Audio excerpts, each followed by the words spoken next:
So which physical activities are considered to be safe? To the level your body is allowing. You should not feel chest pain, you should not feel excessive breathing difficulty. At that level you can do physical activity. क्या ये जरूरी है कि heart fail होने के लिए heart का कमजोर होना, हार्ट पंपिंग ठीक कर रहा है फिर भी हार्ट फेल हो सकता है, ये भी चीजें हो सकती हैं। कि अब तो हम ठीक हो गए अपने आप रिज्यूम करके, तो इस तरीके से हम, आप क्या बोलना चाहेंगे उन्हें? आपको हार्ट अटैक है, आपको स्टेंटिंग हो रखी है, तो आपकी हार्ट की मेडिसिन लाइफ लॉन्ग चलेंगी।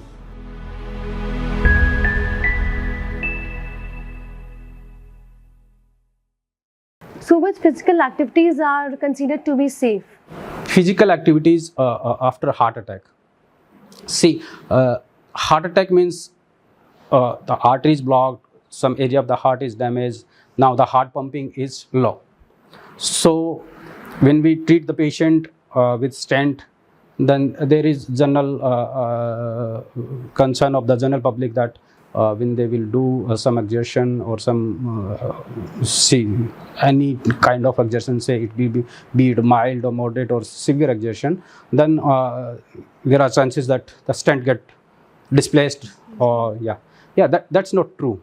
When a stent is implanted, that is implanted in such a way that the stent will not move even a millimeter or a fraction of millimeter. Whatever you will do heavy exertion, or you will do lie on the left side, or you lie on the right side. That is a common concern, that when we should we lie on the left side because the heart will get compressed, and then the stents they may get deformed or may get displaced. This is not the case. Heart is well protected with a chest rib cage. There is a rib cage, so any posture that will not affect the heart. First of all, exertion is, we advise a gradual regaining of the normal life activity the patient was doing before heart attack, because the more you will keep your life active, the less are the chances that you will again have heart attack. So the most important thing is, it's not like you should stop doing exertion. You should do exertion to the level your body is allowing. You should not feel chest pain, you should not feel excessive breathing difficulty. At that level you can do physical activity, and physical activity will make your heart healthier. It will not cause any displacement of the stent or any anything to the operation done. So sir, as you mentioned the stunt, so the stunt's life, what is the life of the stunt? Yeah, life of the stent depends on so many factors. From the genetics, the body patient is harboring from getting from their parents, because there are some genetics plays a very important role in creating the blockage. So life of the stent, I will say, when your natural arteries get blocked, then anything can get blocked, be it stent, be it bypass or graft, anything can get blocked, and the chances of blockage in foreign things is more than your natural thing. That should be clear to all. But what are the options? So we put stent, and usually it is emergency, and stents have very good life. Usually we can say in 95 to 97 patients, stents do well throughout the life. They do not get a significant blockage, so that we need to do something. In general, counting all these factors, most of the patient, they do well with stents when they are taking medicine. Again, medicine is another important factor. When you stop taking medicine, then the stent can get blocked anytime. Stent and other your natural arteries that have blockage, that can be blocked anytime. So it depends upon so many factors, this life, but we can say from 95 to 97% of the patient, the stents do well. तो doctor Grewal, is it important, क्या ये ज़रूरी है कि heart fail होने के लिए heart का कमज़ोर होना? Yeah, that's great question, Sheetal. Heart failure, because this is for general public, we will do in Hindi also. So heart होने के लिए हार्ट का कमज़ोर होना ज़रूरी नहीं है। हार्ट फेल के 3 टाइप हैं। Heart failure with reduced ejection fraction, heart failure with mid range ejection fraction, heart failure with preserved ejection fraction. इसका मतलब है कि heart fail with reduced ejection fraction मतलब उसका हार्ट का पंपिंग काफ़ी कम हो गया, जिसके कारण वो फेल हुआ, हार्ट का पंप करने की ताकत काफ़ी कम हो गई है। मिड रेंज में हार्ट पंपिंग की ताकत कम हुई है बट बहुत ज़्यादा कम नहीं हुई है, जिसके कारण वो हार्ट फेल हो रहा है। और ऐसे हार्ट फेलियर भी हैं जिसमें हार्ट का पंपिंग बिल्कुल नॉर्मल है फिर भी हार्ट फेल हो जाता है।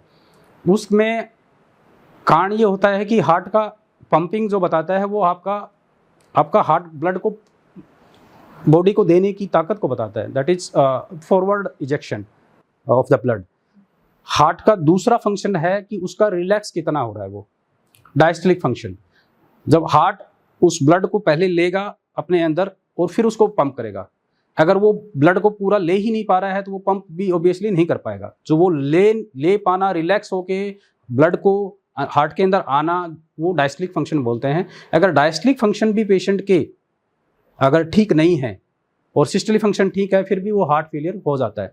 तो हार्ट फेल यूजली ये वाला जो जिसमें नॉर्मल पंपिंग है, जिस बाद में उसके बावजूद भी हार्ट फेल हो जाता है, वो नॉर्मली ओबीज पेशेंट होते हैं, जो मोटे लोग होते हैं, जिसमें ऑब्स्ट्रक्टिव स्लीप अपनिया है, जो कि बहुत ज़्यादा खराटे लेते हैं, सोते हैं, वो एक बीमारी होती है जिसको ऑब्स्ट्रक्टिव स्लीप अपनिया बोलते हैं। इन पेशेंट्स में ज़्यादा मिलता है, बट किसी भी पेशेंट में heart fail with preserved ejection fraction मतलब हार्ट पंपिंग ठीक कर रहा है फिर भी हार्ट फेल हो सकता है, ये भी चीज़ें हो सकती हैं।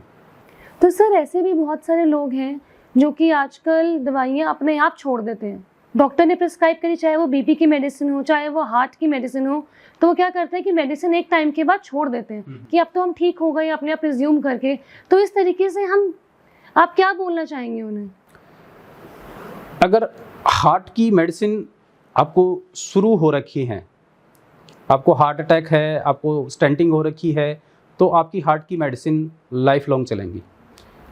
शुरुआत में हार्ट की मेडिसिन ज़्यादा चलती हैं क्योंकि शुरुआत में जब हम स्टेंट लगाते हैं या फिर बाईपास होती है तो वो जो ग्राफ्ट लगता है या जो स्टेंट लगता है उसको मैच्योर होने में टाइम लगता है, जो कि 3 से 6 महीने में वो मैच्योर हो जाता है। उसके बाद में यूजुअली हम मेडिसिन को कम कर देते हैं।